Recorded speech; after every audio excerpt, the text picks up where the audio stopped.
Haleluya, kita bersyukur pada pagi hari ini Tuhan boleh kembalikan kita dalam rumah Allah.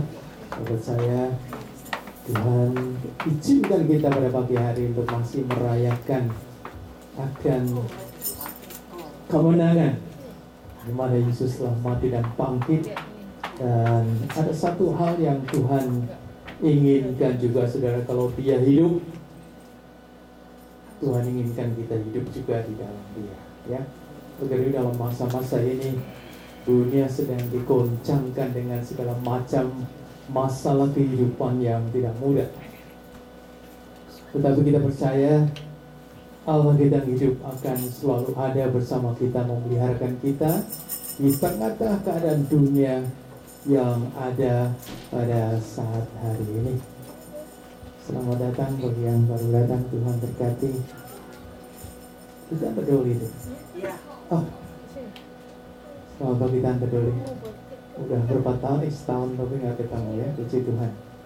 Kita boleh bersyukur kalau senior-senior kita masih Tuhan pelihara sampai saat ini.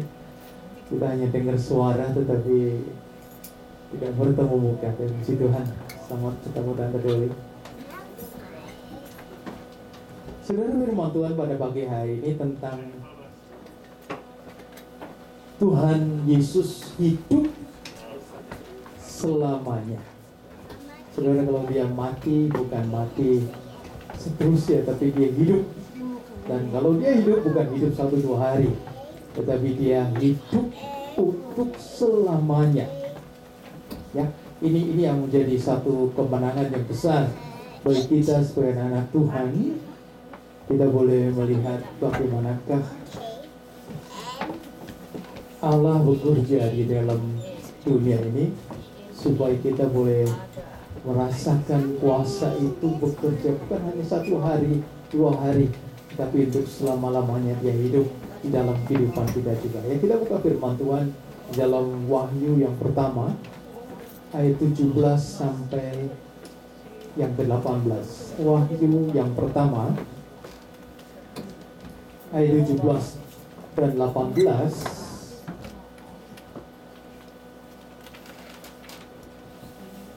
Wahyu yang pertama ayat 17-18 katakan, ketika aku melihat Dia, tersungkurlah aku di depan kakinya, sama seperti orang yang mati.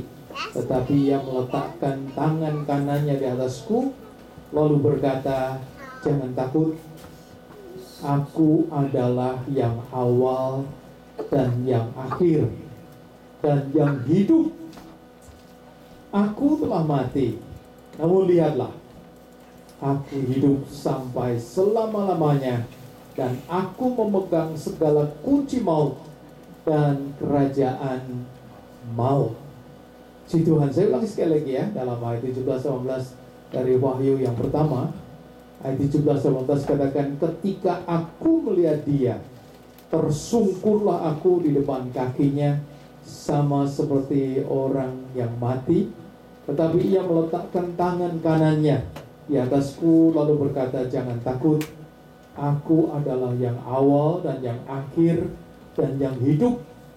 Aku telah mati, namun lihatlah, aku hidup sampai selama-lamanya, dan aku memegang segala kunci maut dan kerajaan maut. Amin. Kita bersyukur, saudara, karena dengan kematian Yesus ini, bukan Dia mati selama-lamanya. Karena kalau Dia mati selama-lamanya, iblis yang menang. Karena iblis punya suatu harapan bahwa Yesus mati untuk selama-lamanya. Tetapi dalam kenyataan yang dihadapi, Yesus ternyata hidup. Dan kehidupan Yesus bukan 1-2 hari seperti apa mungkin yang orang pikirkan, tapi dikatakan Yesus hidup kekal, hidup selama-lamanya. Meskipun saudara, dalam dunia ini kalau kita perhatikan, banyak yang tidak mengakui Yesus sebagai Mesias, ya. Saudara mungkin dengar seorang yang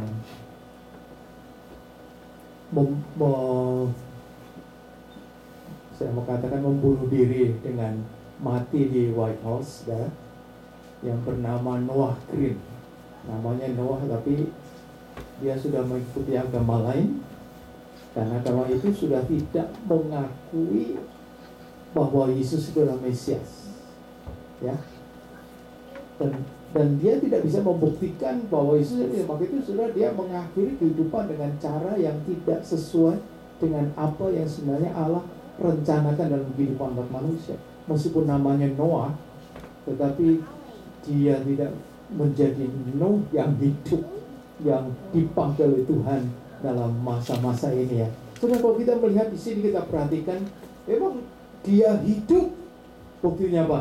Dia sudah mengalahkan maut, sehingga iblis tidak dapat berbuat apa-apa dalam hari-hari ini. Meskipun kalau sudah lihat iblis bekerja untuk menghancurkan umat manusia, yaitu orang-orang yang ada di luar Kristus. Bagus, saudara, kita harus hati-hati dalam hari-hari ini, ya, dengan pengaruh-pengaruh yang terjadi dalam hari-hari ini. Jangan sampai kita kalah, karena Allah kita hidup. Allah kita sanggup melakukan perkara-perkara yang besar di dalam kehidupan ini, ya. Saudara, kalau kita melihat seperti Yohanes sendiri di Patmos, dia bertemu dengan Yesus yang hidup. Kalau kita lihat kehidupan Yohanes sendiri, Yohanes pun sebagai saksi hidup tentang kehidupan Yesus pada waktu Yesus ada di dalam dunia. Dia melihat mukjizat-mukjizat Tuhan kerjakan, bahkan dia menerima pengajaran-pengajaran yang hidup.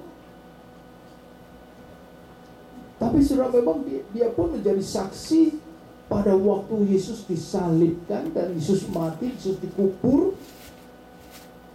Namun juga dia menjadi saksi apa? Bahwa Yesus bangkit dan Yesus naik surga. Tapi dari situ saja, pada waktu dia di Patmos, di sana dinyatakan juga satu kenyataan yang hidup, bahwa Yesus, katakan, telah hidup selama-lamanya. Yesus tidak mati, tetapi Yesus hidup. Bukan hidup 1-2 hari, tetapi hidup selama-lamanya. Ya, seperti dalam ayat tadi dikatakan, aku sudah mati, lihat aku hidup selama-lamanya. Ya, I was dead and now look, I'm alive forever and ever. Jadi ini satu hal yang iblis tidak dapat sangkal lagi, ya. Dunia tidak bisa menyangkal sebenarnya melihat siapakah Yesus kita ini. Yesus bukan mati karena dia dibunuh, disalib, tetapi sudah dengan kematian itu dia bangkit, bukan, dan dia hidup kembali, bukan 1-2 hari, tapi dikatakan oleh Yohanes dalam Wahyu ini, dia hidup selama-lamanya. Amin, saudara. Inilah yang merupakan satu kemenangan yang besar yang Tuhan nyatakan. Ini merupakan anugerah Allah yang besar, sehingga kita diubahkan. Orang-orang yang berdosa diubahkan menjadi orang-orang yang kudus, orang-orang yang disucikan. Oleh karena ini yang menjadi satu kemenangan yang besar di dalam dunia pada saat ini. Tapi saudara, di balik semua itu, di balik kehidupan Yesus selama-lamanya ini ada rahasia apakah yang terkandung di dalam hidup Yesus itu sendiri. Rahasianya yang pertama, karena Yesus hidup, dia memiliki segala kuasa. Saudara, kalau kita perhatikan di sini satu keistimewaan yang besar. Seperti firman Tuhan katakan dalam Matius yang ke-28 ayat 18. Di sana firman Tuhan katakan dalam Matius 28 ayat 18. Di sana dikatakan Yesus mendekati mereka dan berkata, kepadaku telah diberikan segala kuasa di surga dan di bumi. Ya, ini merupakan satu hal yang tidak ada yang memiliki kuasa seperti ini. Ya, meskipun kalau saudara perhatikan iblis mempunyai kuasa, tetapi tidak memiliki kekuasaan seperti apa yang Yesus miliki. Yesus memiliki segala kuasa, maha kekuasa. Tetapi iblis tidak mau punya kuasa besar. Iblis kuasa mengatasi manusia dalam dunia ini, sehingga dunia begitu jahatnya hari-hari ini. Tetapi saudara, di sini katakan bahwa dia hidup karena apa? Karena dia memiliki segala kuasa, baik di surga dan di bumi. Maka sudah, kalau kita perhatikan, seperti kalau kita melihat dalam dunia ini ya, kuasa yang iblis kerjakan di dalam dunia ini adalah untuk menghancurkan. Kematian sudah lihat setiap hari, kematian. Bayangkan saudara, dengan pandemi yang terjadi dalam hari-hari ini di Amerika ini, sudah sampai 500, mungkin hampir 60.000 ya, 560.000. Bayangkan saudara, suasana di Amerika ini bukan suasana yang menyenangkan ya. Kita di Amerika ini dibayang-bayangi oleh maut. Seperti pada waktu tahun lalu ya, New York atau di Queens ini, di kota New York ini ya, kalau sudah perhatikan, orang yang mati itu satu hari 700 orang. Sudah bayangkan ini. Sini ada rumah sakit, ini rumah sakit yang khusus orang-orang yang kena COVID-19, semua ngumpulnya di sini. Dan bayangkan di kota New York itu sampai 700, kota New York ya, bukan di New York State, tapi kota New York itu sampai 700-800 orang yang mati per hari. Coba saudara bayangkan, iblis pesta ya, pesta kematian iblis ya. Tetapi saudara, iblis tidak bisa mempunyai kuasa seperti Yesus. Ini yang menjadi satu hal yang kita perlu perhatikan. Iblis dengan kematian dan kebangkitan Yesus ini, iblis sudah dikalahkan di kayu salib, sehingga iblis tidak mempunyai kuasa lagi atas kehidupan setiap orang yang percaya pada Yesus, yang sungguh-sungguh ada di dalam Yesus. Ya, kita boleh saksikan betapa kebaikan Allah yang begitu besar ya. Kalau saudara perhatikan, ini sudah 1 tahun lebih ya, pandemik ini terjadi di tengah kehidupan manusia dalam dunia ini, bukan hanya di Amerika tapi seluruh dunia. Tapi saudara, saya boleh melihat bagaimanakah pemeliharaan Allah bekerja di tengah-tengah kehidupan orang-orang yang percaya. Ya, meskipun ada beberapa saudara kita yang mengalami pergumulan dengan diserangnya penyakit atau pandemik ini, tetapi saudara, mereka boleh menerima kemenangan terjadi di tengah-tengah kehidupan anak-anak Tuhan. Ini merupakan satu hal yang sangat besar. Karena apa? Karena Allah membuktikan kuasanya dalam dunia ini dan melalukan kuasa-kuasa kematian itu. Karena apa? Karena iblis sudah dikalahkan di atas kayu salib. Kita memiliki Allah yang hidup, bukan Allah yang mati ya. Buktinya apa? Kalau sudah baca dalam Mazmur yang ke-2 ayat 1-9, Mazmur yang kedua ayat 1-9, di sana dikatakan bahwa Allah itu tertawa dan mengolok perlawanan manusia. Ya, dalam ayat 1:9 dikatakan, mengapa rusuh bangsa-bangsa, mengapa suku-suku bangsa mereka-reka perkara yang sia-sia. Raja-raja dunia bersiap-siap dan para pembesar bermufakat bersama-sama melawan Tuhan dan yang diurapinya. Marilah kita memutuskan belenggu-belenggu mereka dan membuang tali-tali mereka daripada kita. Dia bersemayam di surga. Perhatikan ini dalam ayat 4, apa yang Yesus lakukan dengan melihat orang-orang yang berusaha, bangsa-bangsa dalam dunia yang akan melawan Tuhan. Saudara, di sini kita melihat dia yang bersemayam di surga tertawa dan mengolok-olok mereka. Ayat 5, maka berkatalah ia kepada mereka dalam murkanya dan mengejutkan mereka dalam kehangatan amarahnya. Akulah yang telah melantik rajaku di Sion, gunungku yang kudus. Aku mau menceritakan tentang ketetapan Tuhan. Ia berkata padaku, engkau telah kuperanakan pada hari ini.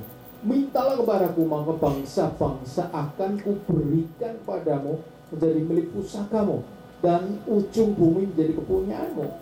Engkau akan meremukkan mereka dengan bara besi, memecahkan mereka seperti tembikar tukang periuk. Ya, saudara, di sini kita perhatikan sebenarnya kuasa kegelapan tidak mempunyai kuasa seperti apa yang Allah kerjakan. Maka itu dalam ayat 4 tadi katakan Tuhan itu tertawa dan mengolok-olok mereka. Mengolok umat manusia yang berusaha untuk melawan Tuhan. Saudara, dalam hari-hari ini kita perhatikan perlawanan ini semakin keras, saudara, sehingga kekristenan di Amerika ini boleh dikatakan menurun sekali. Dengan iblis mungkin tertawa ya dengan adanya penurunan orang-orang Kristen yang sungguh-sungguh di dalam Tuhan, yang masuk gereja. Saudara, menurun sekali, ya, menurun sekali. Apalagi sekarang tidak diperbolehkan masuk gereja, hanya mungkin 30%, 33%, tidak bisa sampai, ada yang baru 50%. Di Connecticut sudah mungkin sudah 100% dari New Hampshire ya. Sudah berapa persen kan?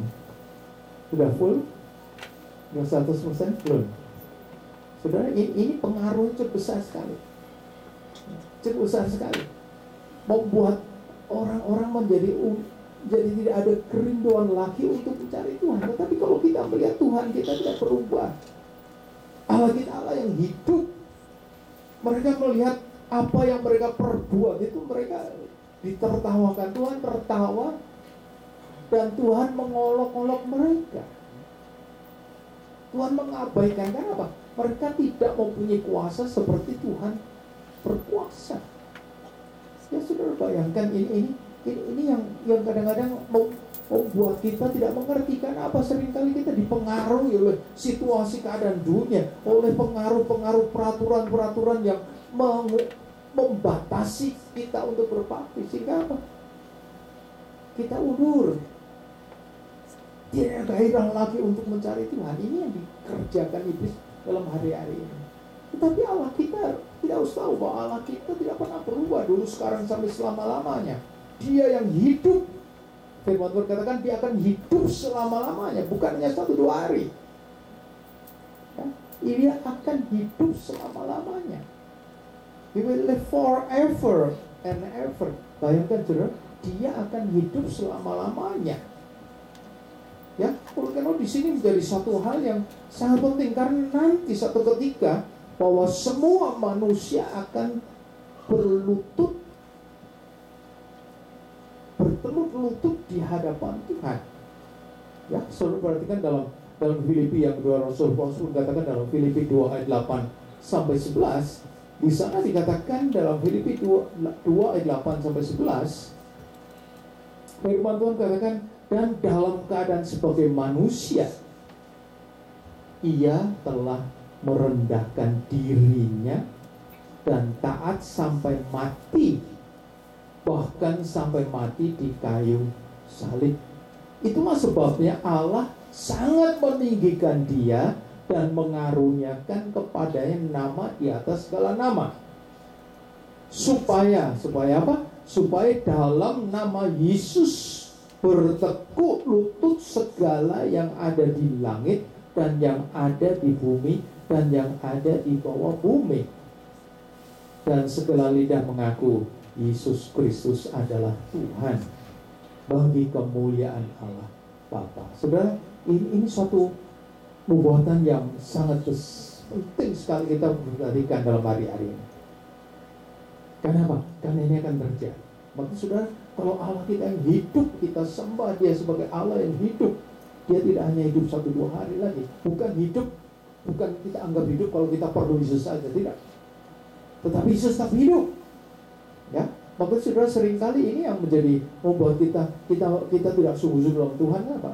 Karena Yesus hanya pada waktu kita putus saja kita mencari Dia. Tapi saudara, setiap waktu, terlebih dalam masa-masa ini, saudara mau lari kemana?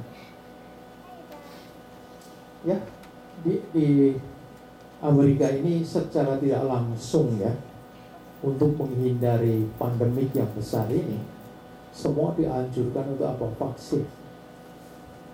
Sudah vaksin belum? Sudah vaksin. Saya kemarin waktu ketemu dokter saya, sebelum saya ambil darah, saya tanya nurse yang ambil darah itu, kamu biasanya saya sudah vaksin belum? Kamu sudah belum? Kenapa? Ya, saudara sendiri tahu ya, dokter saya sendiri belum divaksin, masa saya harus divaksin? Tapi memang saudara, pengaruhnya banyak sekali ya. Memang saya bukan orang sehat, tetapi apa yang terjadi dalam tubuh ini bisa sangat berpengaruh sekali. Ya, maka itu saudara, dokter saya sendiri belum berani untuk divaksin. Bayangkan saudara, bagaimana saya pasiennya mau divaksin? Saya pikir tidak masuk akal. Saya tanya dia, apa sebenarnya? Dia masih belum bisa, karena belum ada kepastian bahwa itu safe. Ya, betul nggak? Kemarin dulu ada seorang pimpinan negara, saya lupa di negara mana, di Argentina dari mana. Setelah divaksin, malah dia kena COVID. Bayangkan saudara, kepala negara loh. Saudara, hari-hari ini masih sangat meragukan, dipaksakan. Ini yang menjadi satu hal, kita ini dipaksakan untuk memang maksudnya baik ya, untuk mengurangi pandemik ini supaya tidak bertambah kematian atau orang yang sakit dalam dunia. Saudara, kalau hitung-hitung, kalau sudah perhatikan di Amerika ini mungkin sudah 30 juta orang yang pernah kena COVID ya. Yang mati kira-kira 500, hampir 560.000 orang. Bayangkan saudara, bukan satu jumlah yang kecil. Dan di kota New York ini dan state New York State ini mungkin sudah hampir 50.000 orang mungkin yang mati. Saudara bayangkan, bukan jumlah yang kecil. Tetapi di sini menjadi satu hal bahwa Allah sendiri akan bekerja. Allah yang hidup itu akan membawa manusia akan bertekuk lutut mengakui bahwa Yesus itu Tuhan. Ya, karena Allah kita hidup. Sudah Allah mereka yang mereka sembah bukan Allah yang hidup. Seperti buktinya yang Noah Green ini, dia keluar dari, mungkin dia dulunya Kristen ya, dan dia keluar masuk ke agama itu, dia tidak menemukan, karena dia di dalam keadaan yang sangat berat sekali, karena masalah kehidupan, tidak ada pekerjaan, tidak, ini membuat dia down. Ya, Allah yang dia sembah, pimpinannya yang dia pikir dia yang membawa dia kepada agama itu, yang menganggap dia Mesias, dia pun tidak bisa menolong anak buahnya sehingga dia bunuh diri. Ya, saudara bayangkan, tidak ada jalan keluar selain dalam Kristus. Nah, ini yang Tuhan akan kerjakan untuk masa akhir ini, sebagai buatan yang akan terjadi dalam masa akhir ini, bahwa Tuhan akan bekerja begitu hebat untuk menjangkau umat manusia dalam dunia ini. Maka itu nanti banyak orang akan bertekuk lutut datang mengaku bahwa Yesus itu Tuhan. Yesus Kristus adalah Tuhan. Ya, ini satu hal yang akan terjadi. Karena Allah kita Allah hidup selama-lamanya.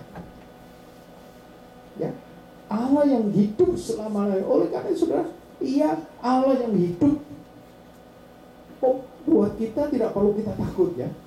Karena kuasa Tuhan sanggup mengalahkan kuasa-kuasa yang lain. Maka itu kita perlu selalu ada di dalam Dia, supaya kita boleh mendapatkan perlindungan di dalam Dia. Ya, itu yang pertama. Karena apa? Kalau Allah kita hidup, Dia mempunyai kuasa di atas segala kuasa, ya, di langit dan di bumi. Tapi yang kedua, karena Dia hidup, ini janji yang sangat besar sekali ya bagi kita, kamu pun akan hidup. Perhatikan ini ya, kalau Yesus hidup, kamu pun akan hidup. Kita buka dalam Yohanes 14 ayat 19. Dalam Yohanes 14 ayat 19, dalam Yohanes 14 ayat 19 katakan, tinggal sesaat lagi dan dunia tidak akan melihat aku lagi, tetapi kamu melihat aku, sebab aku hidup dan kamu pun akan hidup. Ya. A little while longer and the world will see me no more, but you will see me, because I live, you will live also. Ya, saudara, di sini janji Allah yang sangat besar. Kalau kita hidup, kalau Dia hidup, kamu pun akan hidup, kita pun akan hidup. Ya, bagaimana ini bisa terjadi? Saudara, Kristus adalah gambaran, menggambarkan dirinya itu sebagai pokok anggur yang benar dan hidup. Ya, ini digambarkan seperti dalam Yohanes yang ke-15 ayat 4 dan 5. Kalau saudara perhatikan dalam Yohanes yang ke-15 ayat 4 dan 5, di sana Yesus berbicara tentang pokok anggur yang benar. Ya. Jadi saudara, di sini menjadi satu hal yang penting sekali kita perhatikan. Firman Tuhan katakan dalam Yohanes yang ke-15 ayat 4 dan 5 dikatakan, tinggallah di dalam aku dan aku di dalam kamu. Sama seperti ranting tidak dapat berbuah dari dirinya sendiri kalau ia tidak tinggal pada pokok anggur. Demikian juga kamu tidak berbuah jikalau kamu tidak tinggal di dalam aku. Ayat 5. Akulah pokok anggur dan kamulah ranting-rantingnya.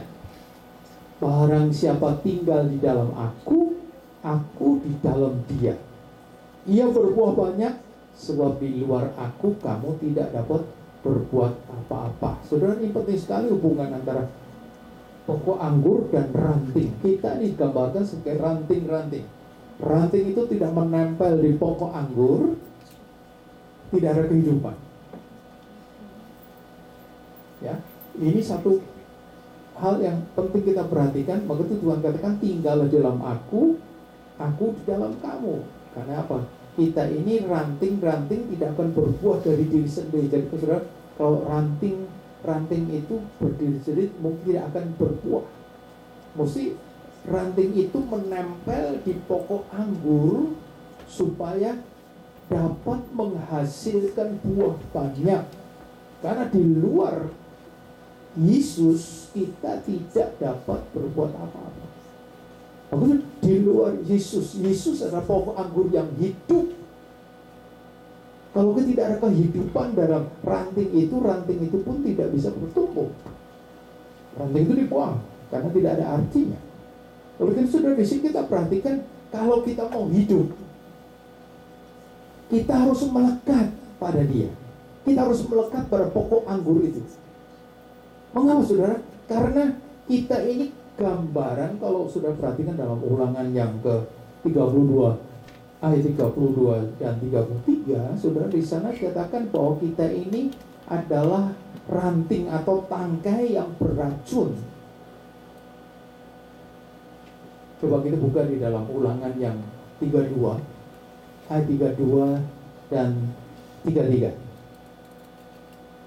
Firman Tuhan katakan, sesungguhnya pohon anggur mereka berasal dari pohon anggur Sodom dan dari kebun-kebun Gomora. Buah anggur mereka adalah buah anggur yang apa? Beracun, pahit kukusan-kukusannya. 33. Air anggur mereka adalah racun ular dan bisa ular pedung yang keras ganas. Jadi saudara, di sini kita ini kalau tidak melekat pada pokok anggur tadi itu, kita ini sebagai pokok anggur yang beracun, ya, yang pahit, yang mematikan. Ya, seperti sini katakan bahwa melekat pada pokok anggur apa? Anggur Sodom dan kebun Gomora ini melekat pada dunia penuh dengan dosa hari-hari ini. Saudara, kalau kita lihat situasi keadaan dunia hari-hari ini, saudara, jangan sampai kita di Amerika ini kita mengalami kehancuran yang terjadi seperti Sodom dan Gomora, karena Amerika ini sudah Sodom dan Gomora. Ya, saudara, ini satu hal yang sangat menakutkan terjadi dalam dunia. Ya, saudara perhatikan di sini, saudara, bahwa yang melekat pada pokok anggur Sodom dan Gomora ini menjadi menghasilkan buah yang beracun, pahit. Dan kita perhatikan air anggurnya itu bagaikan racun ular.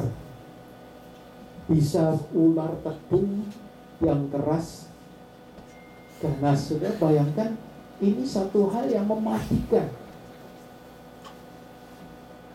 Ya, yang mematikan.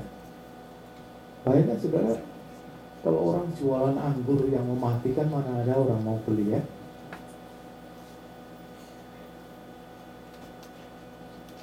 Saudara, tapi kalau kita melekat pada pokok anggur yang hidup, yang benar, kita melihat ada satu kehidupan yang sangat indah sekali, ya, di dalam kehidupan kita sebagai orang-orang. Tetapi kalau tidak melekat, ini contohnya, ya, murid Yesus sendiri. Kalau sudah lihat Petrus, ya, Petrus merasa sombong, merasa kuat, ya. Dia pikirnya bisa berdiri dengan kekuatan sendiri. Tetapi saudara, pada waktu Yesus mulai diproses pengadilan dan sampai ke Petrus, menyangkal 3 kali. Petrus secara langsung mati, kalah.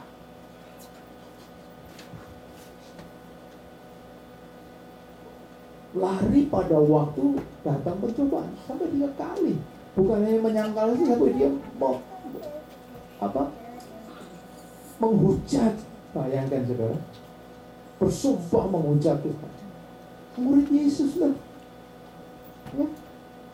Karena apa? Karena inilah, kalau kita perhatikan dalam kehidupan ini, dunia dipenuhi dengan segala macam kehidupan yang bukan membawa kehidupan kita bertumbuh dengan baik, tetapi kehidupan seperti anggur yang berisi racun yang mematikan.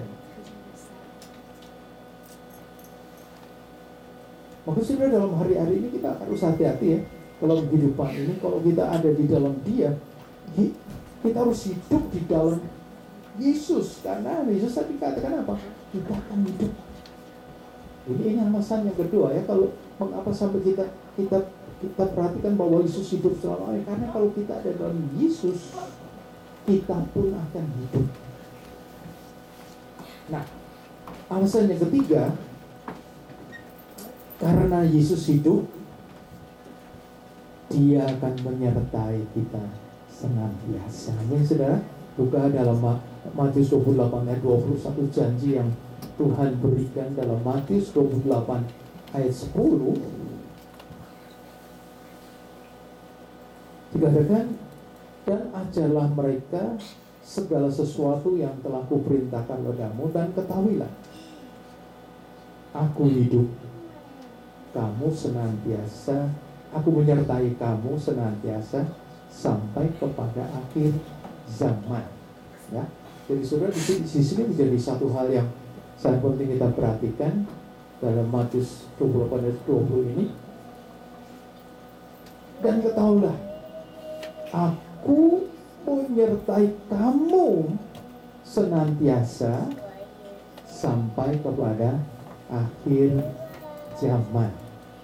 Ya, saudara, di sini katakan, I am with you always, even to the end of the age. Bayangkan saudara, Ini satu janji yang Tuhan berikan. Karena apa? Karena kita hidup di dalam Dia, Dia di dalam kehidupan kita, sehingga Dia menyertai. Jadi kalau Tuhan Yesus hidup di dalam kehidupan kita, Dia akan menyertai kita sampai pada masa akhir.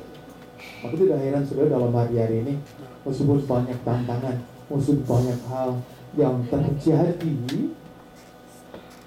kita boleh rasakan betapa penyertaan Allah itu bekerja di tengah-tengah kehidupan kita.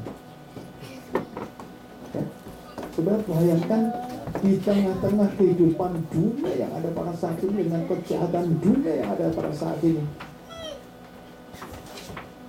tetapi menjadi satu hal yang sangat penting sekali bahwa penyertaan Tuhan itu nyata di tengah-tengah kehidupan orang-orang yang hidup di dalam Dia. Saudara, seperti apa yang terjadi dalam hari-hari ini di beberapa state kota New York juga, saudara. Anti Asia itu sangat keras sekali ya dalam hari-hari ini.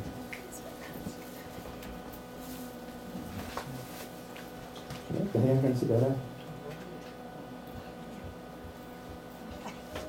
seolah orang Asia di tengah-tengah kita ini tidak dihargai ya, sehingga banyak menjadi korban.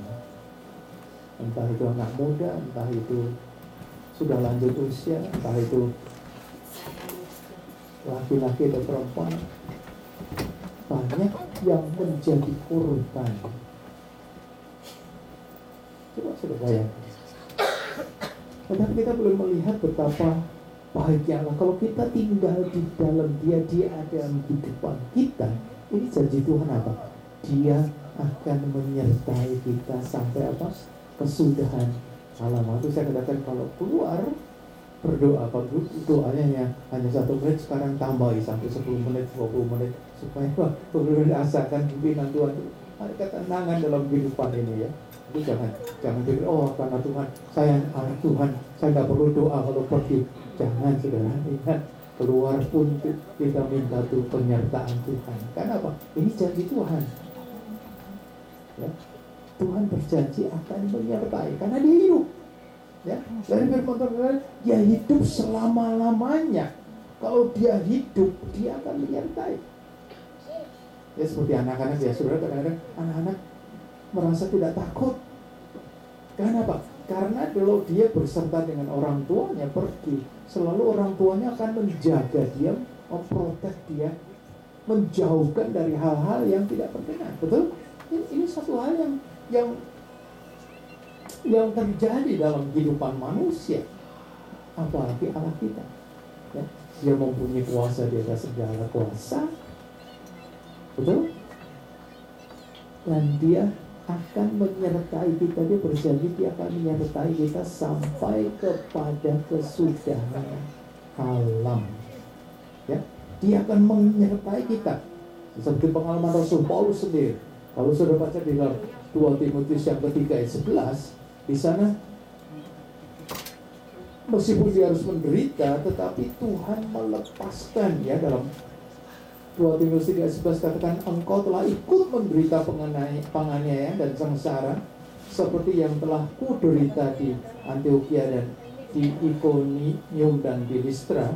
Semua penganiayaan itu kuderita dan Tuhan telah melepaskan aku daripadanya. Tuhan telah melepaskan aku daripadanya. Ini satu keuntungan yang besar kalau kita ada dalam Tuhan.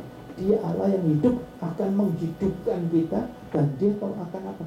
Dia akan menyertai kita di tengah-tengah penderitaan. Rasul Paulus juga katakan dalam 2 Timotius 4 ayat 16 sampai 18 pada waktu menghadapi pengadilan. Saudara, di sini kita perhatikan Tuhan menjadi pembela yang besar. Ya, dikatakan dalam 2 Timotius 4 ayat 16 sampai 18 katakan, pada waktu pembelaanku yang pertama tidak seorang pun yang membantu aku. Bayangkan, waktu maju pengadilan karena tidak ada seorang pun yang membantu aku, semuanya meninggalkan aku, ya. Seperti Yesus pada waktu dia diadili, semua orang tinggalkan Yesus, semua muridnya tinggalkan Yesus, sendirian Yesus. Kiranya hal itu jangan ditanggungkan atas mereka, tetapi Tuhan telah mendampingi, ya. Perhatikan ini, Tuhan telah mendampingi aku dan menguatkan aku, supaya dengan perantaraanku Injil diberitakan dengan sepenuhnya dan semua orang bukan Yahudi mendengarkannya. Dengan demikian aku lepas dari mulut singa. Ayat 18, dan Tuhan akan melepaskan aku dari setiap usaha yang jahat. Dia akan menyelamatkan aku sehingga aku masuk ke dalam kerajaannya di surga. Baginya lah kemuliaan selama-lamanya. Amin. Jadi saudara, di sini kita perhatikan Paulus pun merasakan betapa penyertaan Allah di tengah-tengah penderitaan. Dia juga pada waktu Paulus menghadapi pengadilan yang begitu keras harus Paulus hadapi, tetapi Tuhan mendampingi sehingga Tuhan menyelesaikan, ikut menyelamatkan dia daripada hal-hal yang tidak dikehendaki. Ini satu hal yang sangat penting sekali kita perhatikan dalam kehidupan ini. Mengapa sampai Tuhan katakan aku hidup, kamu akan hidup? Maka firman dialah hidup untuk selama-lamanya. Karena apa? Karena Tuhan ingin selalu ada beserta dalam kehidupan kita dalam hari-hari. Saudara, hari-hari ini bukan hari yang pertama baik, ya. Hari-hari ini adalah hari-hari yang akan bertambah jahat. Jadi saudara, ini mungkin kejahatan yang terjadi dalam hari-hari ini belum seperti apa yang dinubuatkan, apa yang terjadi dalam masa yang akhir. Tetapi itulah yang akan terjadi nanti. Begitu saudara, hari-hari ini kalau kita tidak melekat pada Tuhan, kalau kita tidak dekat pada Tuhan, kita tidak selalu ada di dalam Dia. Saudara, bagaimanakah Tuhan akan menyertai kita, ya? Gue yang katakan kita harus ada di dalam Dia dalam kehidupan kita, supaya kita boleh merasakan pimpinan Tuhan yang selalu menyertai kita. Bahkan janji bagi kita juga, ya. Kalau sudah buka dalam Ibrani 13 ayat 5 dan 5b dan 6, ini satu janji di dalam menghadapi situasi yang terjadi dalam hari ini. Kita tidak perlu takut. Kenapa? Tuhan tidak akan membiarkan kita dan meninggalkan kita, ya. Dalam ayat yang ke-5b dan 6 dalam Ibrani 13 katakan, karena Allah telah berfirman, aku sekali-kali tidak akan membiarkan engkau dan sekali-kali tidak akan meninggalkan engkau. Sebab itu dengan yakin aku dapat berkata, Tuhan adalah penolongku, aku tidak takut. Apakah yang dapat dilakukan manusia terhadap aku, ya? For he himself has said, I will never leave you nor forsake you. So we may boldly say, the Lord is my helper. I will not fear.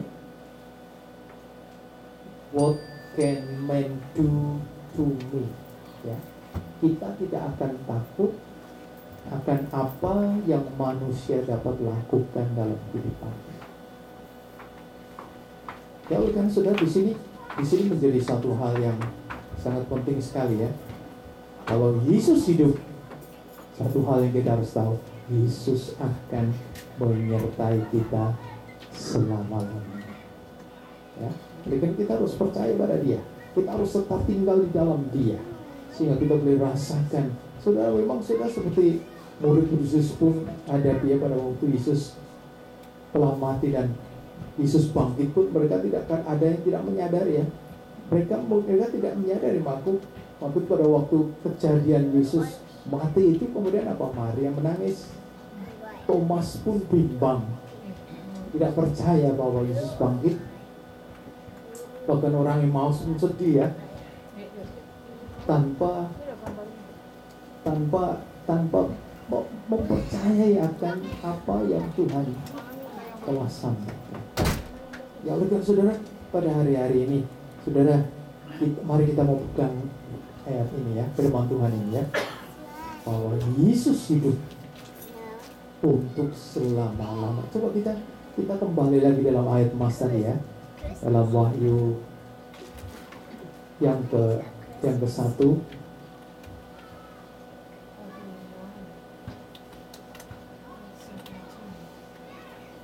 Ayat 17 dan 18 atau ayat yang 17b.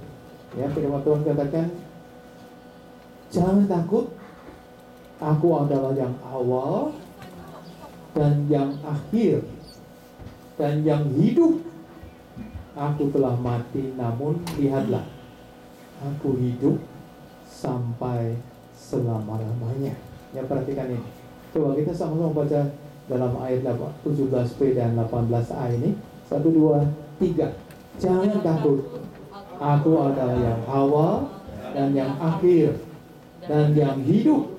Aku telah mati, namun lihat, aku hidup sampai selama-lamanya. Amin. Aku hidup sampai selama-lamanya. Kalau dia hidup sampai selama-lamanya, Tuhan pun mau apa? Kita hidup. Ya, maka itu sudah dalam hari-hari ini kita tidak bisa memakai waktu kita dengan sia-sia. Ya, meskipun dunia mengabaikan Kristus hari-hari ini, tetapi kita tahu bahwa Yesus hidup. Ya, kiranya ini boleh menjadi satu kekuatan kita dalam masuk di hari-hari ini. Ya, dalam hari Paskah ini bukan hari kekalahan, tapi hari kemenangan. Kenapa? Yesus hidup. Bukannya 1-2 hari, tapi Yesus hidup untuk selama-lamanya. Dan Yesus hidup dan ingin untuk agar apa? Kita hidup di dalam Dia. Ya, puji Tuhan.